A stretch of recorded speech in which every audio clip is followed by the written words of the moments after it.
le président de la République nous a mandaté de venir présenter, comme nous l'avons fait à Zéro-Corée, les condoléances à la communauté de l'Abbé.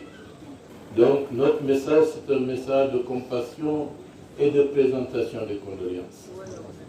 Nous sommes allés à Zéro-Corée où nous avons visité l'hôpital. Nous avons rencontré des blessés. Nous nous sommes acquis des dispositions à prendre pour convoyer certains d'entre eux qui devaient nécessairement être soignés à Conakry. Vous êtes également au courant que le président de la République a pris des dispositions idoines pour accompagner toutes les familles des personnes éplorées durant cette tragédie que nous avons vécue dimanche dernier. C'est pour souligner que le gouvernement et l'ensemble des autorités sont peinés d'enregistrer un si grand nombre de décès et de blessés. Quel que soit le nombre, que ce soit 10 personnes, 20 personnes, 30 personnes, 56 personnes et même au-delà, c'est un deuil de l'ensemble de la communauté nationale. Et nous avons pris des dispositions en relation avec l'accompagnement des magistrats pour que toutes les familles éplorées puissent être accompagnées. Et cela se fera en relation avec l'action des magistrats et du gouverneur de Zéro-Corée pour que toutes les familles et ceux qui sont décédés puissent être enregistrés en bonne et due forme.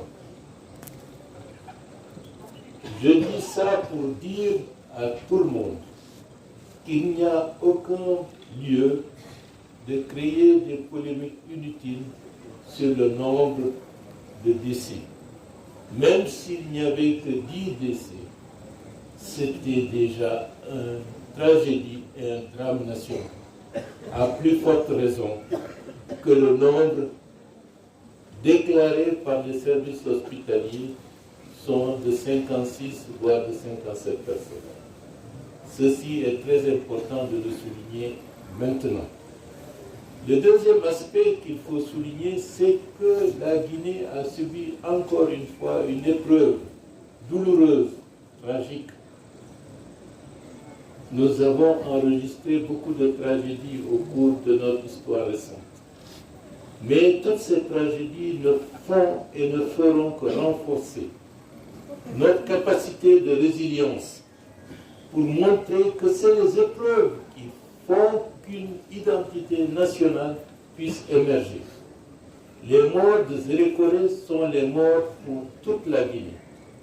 Et comme je l'ai dit à Zéro-Corée, ce n'est pas Zéro-Corée qui est impactée, c'est toute la Guinée qui est impactée par cette tragédie.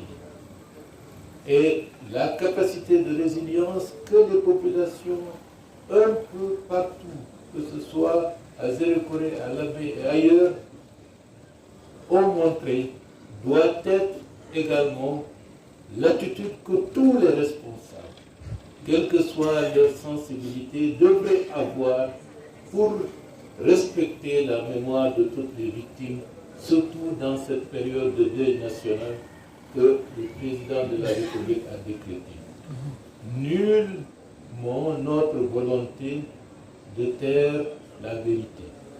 Les enquêtes seront menées par les dispositions que le ministère de la Justice a déjà prises ou va prendre pour que cela puisse être connu de tout le monde, aussi bien la Guinée que l'extérieur.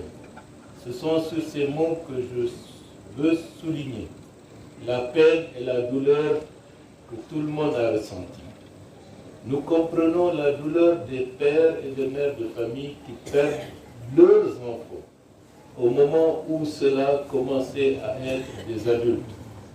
On ne peut pas revenir en arrière, mais nous prions pour que tout le monde prenne en considération cette douleur et cette peine, et le gouvernement, le président de la République et toutes les autorités et institutions de la République présente les sincères condoléances à toutes les familles qui ont été peu ou prou impactées par cette tragédie.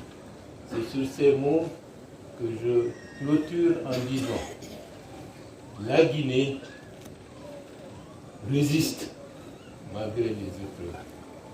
Et c'est la raison pour laquelle, au niveau des doyens, au niveau des religieux, partout, comme nous l'avons recommandé depuis hier, qu'il y ait des prières, qu'il y ait des sacrifices, qu'il y ait cette empathie pour renforcer encore davantage notre capacité à résister devant les dures épreuves et à être un lorsque la situation nationale l'exige. C'est sur ces mots que je remercie, au nom de la délégation que j'ai l'honneur de diriger, l'ensemble des notabilités et des religieux de la baie pour leur disponibilité, et je remercie au nom de cette délégation également la résilience que les joueurs ont manifestée durant ces épreuves, et nous les encourageons. Nous leur disons, c'est comme ça qu'on devient mature, qu'on devient adulte. La vie est jonchée d'épreuves et notre force, c'est de savoir les surmonter et d'aller toujours de l'avant. Je vous remercie.